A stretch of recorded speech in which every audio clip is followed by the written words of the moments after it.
በትላንትናው መሰረት እንግዲህ አብርሃም እያንዳንዳቸውንም ሁለቱንም ሴቶች አለያይቼ ለብቻ አግኝቻቸው እውነታውን መረዳት እፈልጋለሁ፣ ማወቅ እፈልጋለሁ፣ እውነታው ማጋ እንዳለ ማወቅ እፈልጋለሁ። ምክንያቱም ጠላት ከሩቅ አይመጣም እያለ እንግዲህ እያወራ ነው። እውነት ለመናገር ይሄ ትክክል ነው። ትክክል አርጋሃል። ምንም አልተሳሳትኩም። እውነታውን ማወቅ አለብህ።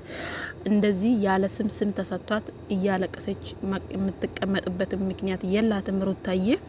እንዲሁም ደግሞ በዛሬው ቪዲዮ እኔ በመጀመሪያ ደረጃ የሆነ ሰው ሲያስመስል ነው ያየውበት። ጋይስ የፈገግታ ጥግ እኮ ነው ያየውባት ልዑሌን ስታጫውት ምናምን ነገር ውይ አልቀረብሽም። ያክስትነት ጥግ አይተናል። እውነት ለመናገር ውይ ጋይስ እኔ ያክስትነትን ጥግ በቡዜ ነው ያየሁት። እንዴት ነው ያጫወትሽው? እባክሽ እንዴት ነው ፈገግ ያልሽው?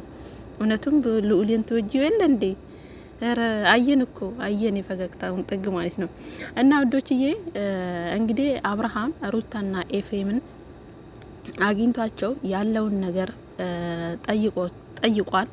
እነሱም ደግሞ እንግዲህ ተገቢ የሆነ ምላሽ ሰጥተውታል። ነገር ግን አብርሃም እሱ ራሱ የተጠየቀውን ለምን እንደዛ ሲያደርግ እንደነበረ እነሱ በሰጡት መልስ እሱ ጋር ግን ምንም ነገር ምላሽ አልሰጠም።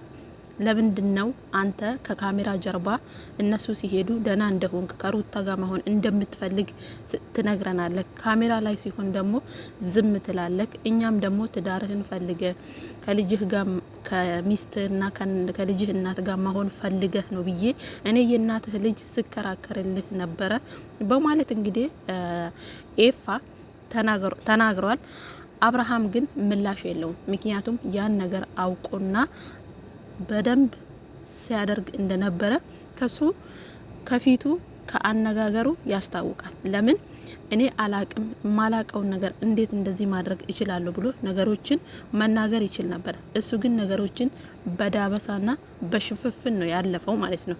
ገባችሁ አይደለ? እውነታው ያለው እነ ሩቲና እነ ኤፊ ጋር መሆኑን በደንብ አረጋግጧል።